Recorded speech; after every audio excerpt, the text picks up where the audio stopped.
I've been waiting to hear about it all being finalized now for over 2 years, and I'm sure that many Brits are in the same boat. But Theresa May has softened Brexit, which was already neutered, and she will lead the UK down a path of becoming a vassal state to the EU. She's trying to align UK trading values with the same globalist group of people that the UK voted to separate from. She's trying to get the UK to share trading values with the EU. So they'd share common regulations on trade, seriously inhibiting the UK's trade freedom.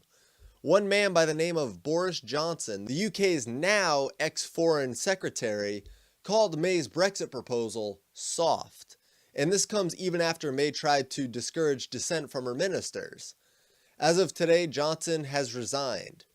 It's also worth pointing out that David Davis resigns and sparks a Tory Brexiteer rebellion that could bring down the Prime Minister. Brexit Secretary says he couldn't sell out his own country with a soft exit from EU, as 2 more ministers quit. Junior Brexit ministers Steve Baker and Suella Braverman were also reported to have quit the government. On top of this, Eurosceptics plotting against the Prime Minister earlier claimed MPs have begun sending no confidence letters, which will trigger a leadership contest if 48 are received. So clearly Brexit is not precisely what the British people thought they were voting on, even though Theresa May wants to think she chose the best Brexit for Britain. And I've considered the fact that May's party doesn't have a Commons majority, and the EU has every reason to put the screws to the UK. But this would mean that May's softer-than-soft Brexit proposal could possibly be what she saw as the most practical solution, or what she thinks will move things forward. The problem is, the UK was sold the idea of independence from the regulative standards set forth by the EU. And I'm not positive that May would actually push Brexit through how the British people want if she could. She actually ran the plan by Angela Merkel, who's the Eurofiling chief, before it was seen by her own party's MPs. And there are people in Parliament who are radical, big government advocates who praised the plan, such as Anna Soubry and the father of the house, Ken Clarke, who promised to fight against Brexit. Now today there was a live stream where Theresa May actually addressed the Commons, and she continually defended the best Brexit for Britain. And there were people who were still just complaining about the fact that the UK was even thinking of leaving the EU. Like they couldn't grasp that that was decided in 2016. The people had their vote, and I truly think a lot of that vote was based on the immigration issues at the time and even still today.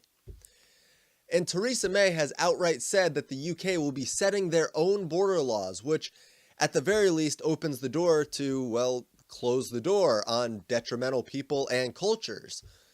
Her plan is also to stop sending money to the EU and to have the jurisdiction of the European Court of Justice end in the UK.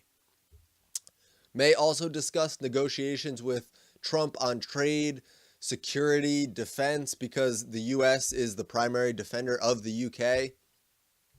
And on top of that, the proposal being put forward allows the UK to sign trade deals around the world, and the UK has control over the standards that it wishes to abide by, which seemingly contradicts her statement that the UK would operate under the EU's trade values.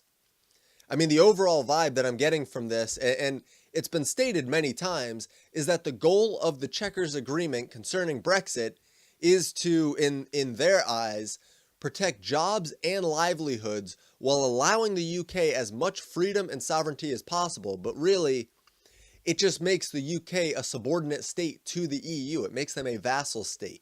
I'd make an economic heavy argument as to why they're not protecting jobs or livelihood in the long run by sharing EU trade values, but it's the same kind of mentality that approves of bailouts and subsidies. People tend to think that the government needs to save certain companies or industries, but if they just got out of it altogether, in the long run, people's lives would turn out more joyous and more vigorous. It's the same thing here. In the long run, a completely sovereign UK making their own decisions in setting their own trade values will be more prosperous to do a far better job at securing people's jobs and livelihood. But another thing to consider is that we should not discount the power that the EU has in this case. Any EU member can leave, but they have to notify the European Council and then negotiate their withdrawal. They have 2 years to do it, unless everyone agrees to extend the time. And as a final slap in the face, no EU state looking to leave can take any part in the EU internal discussions about the conditions of the split. So within the rest of the EU, the country still in the EU and looking to leave cannot partake in the internal discussions. So here we are, 2 years after Brexit, and nothing major has happened. The Chequers Agreement is the soft Brexit deal that isn't as cut and dry as staunch supporters of Brexit would have liked. But looking at the setup of the Brexit deal is also pretty important here. I mean, what it seems like really happened was a full team of Remainers were assembled to pass Brexit. The prime negotiator used to be a Soviet fan, and Theresa May is seeking acceptance from massive globalists. I mean,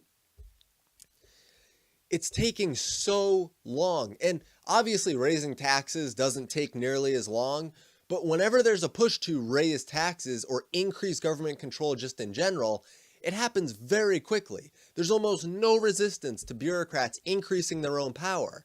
But when you try to take it away, there's 6 miles of red tape and a process that can get dragged out seemingly endlessly.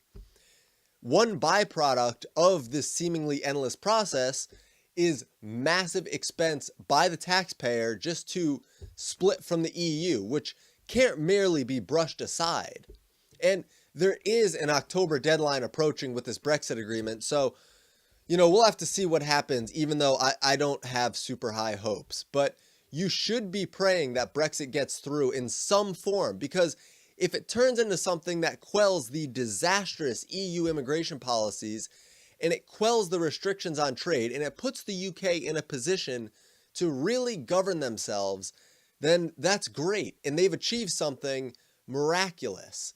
But if it fails, then you'd reach the same end that you would have reached if you never tried, which, given the EU's way of governing, could quite literally be the end. I mean, just look at the way that the euro destroys countries, and the way it falsely propped up the British pound, and the way that countries like Greece can trick the entire European Union to allow them in so they can collect bailout money from the EU. It's sickening, and I don't blame anyone in the UK for wanting out. And to add yet another hurdle to this, if Brexit gets passed, then there will be an October election, and it'll open the door for someone like Chavez praising Brexit-hating Jeremy Corbyn to swoop in and just destroy any semblance of common sense in the UK. So that's all for this video. Be sure to leave a like on the video, subscribe if you haven't,